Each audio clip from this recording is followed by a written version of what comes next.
Bentar. Jadi aturan teknis Perkap, Perja itu harus mengacu pada semangat prinsip RJ itu, jangan jadi malah penghambat, ya kan? Apalagi itu aturan di bawah undang-undang, ya. Dan kita kan di sini mendapatkan mandat dari rakyat, ya, di mana keputusan atau rekomendasi DPR itu juga memiliki kekuatan hukum yang harus diikuti oleh siapapun juga. Ya, nanti kita bicara rekomendasi seperti apa, mungkin Pak Inca yang bisa kita keluarkan hari ini. Kan kita berlomba dengan waktu ini, sambil tetap akan kita agendakan memanggil para aparat penegak hukum terkait untuk waktu yang tidak terlalu lama di minggu-minggu depan mungkin. Ada teman-teman lagi mau kasih? Ya, silakan Pak. Ini dulu Pak Sinaga.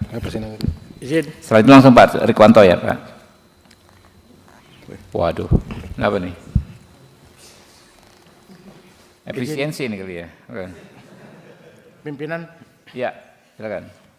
Jadi setelah kita menyimak daripada persoalan ini,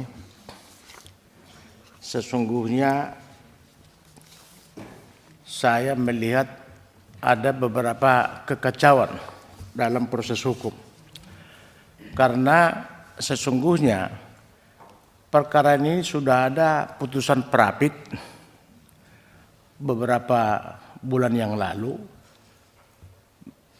Tersangka dimenangkan Prapit, tapi polisi penyidik membuat laporan baru lagi, SPDP baru lagi, berita acara dan tersangkanya itu juga. Ini aneh.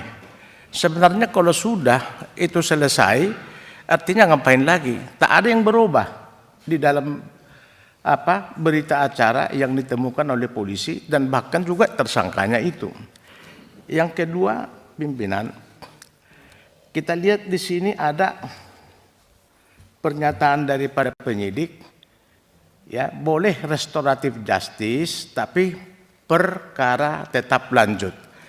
Ya namanya restoratif justice itu adalah mengembalikan kepada semula, artinya berdamai, tidak berproses hukum lagi.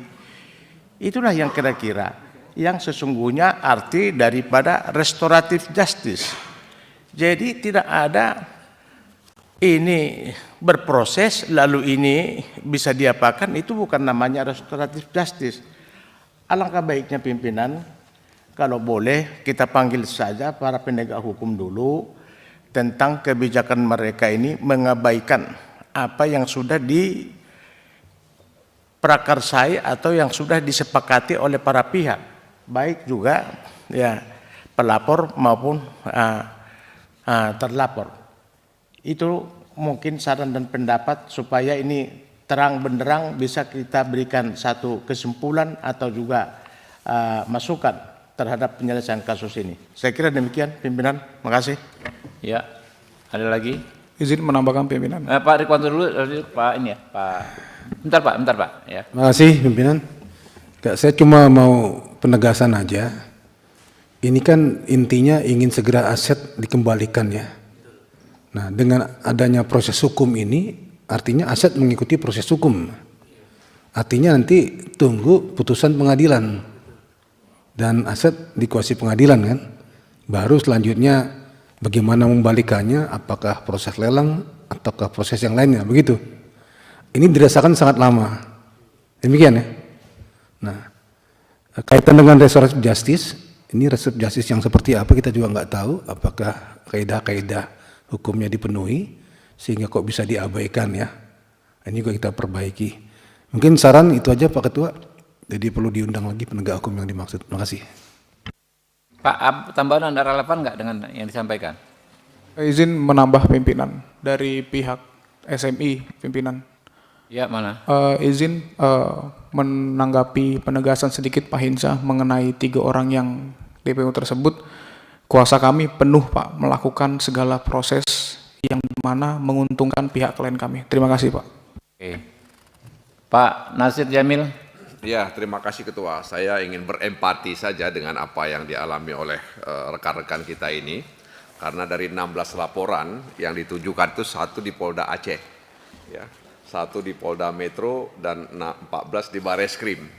Saya dapil Aceh, ya. Jadi Ketua, saya pikir apa yang disampaikan oleh perkumpulan simbiotik multitalenta bersatu ini harus kita tangkap agar kita dorong restoratif justice, dan apa yang tadi disampaikan oleh sejumlah kolega lainnya perlu untuk kita tindak lanjuti, termasuk mengundang ya APH dan juga pihak-pihak lain yang kita nilai penting untuk bisa kita realisasikan permohonan restoratif justice, karena barangkali ini dianggap sebagai alternatif penyelesaian, ya, karena kerugian yang mereka alami tadi itu. Memang yang saya tahu sih, trading ini memang resikonya kan tinggi, ya, dan memang banyak penipuan, dan memang perlu full time untuk aktif melihat pergerakan-pergerakan itu.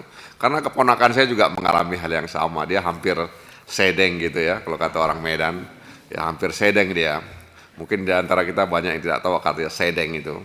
Ya, makanya saya gunakan petunjuk ini supaya orang tahu sedeng itu ya udah hampir-hampir gila ya, karena ratusan juta uangnya hilang ya, dan tidak tahu kapan bisa diambil lagi itu, dan hampir saja terjadi ya perceraian dengan istrinya karena persoalan ini. Jadi kita sangat prihatin ya Ketua, dan mudah-mudahan kita bisa merealisasikan harapan pengadu yang disampaikan pada Komisi 3. Terima kasih Ketua.